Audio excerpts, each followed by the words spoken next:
Hey, Dr. Sater. Hey, Are there specific foods that I should avoid if I have migraines?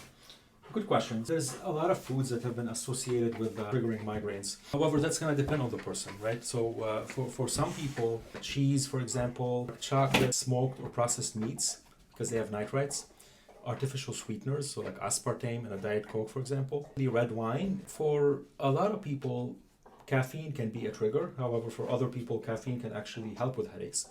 And then you have to keep in mind that you have caffeine withdrawal, which is its own separate entity. So caffeine is definitely a double-edged sword. However, one thing I will add to all of this is that there was a study a few years ago that looked at the prevalence of all these triggers. And basically the takeaway is that the number one trigger when it comes to foods is basically not eating. So fasting and not eating is really the number one trigger when it comes to food and migraine. And that's definitely more likely to lead to a migraine than any of the individual foods, right? So just keep that in mind.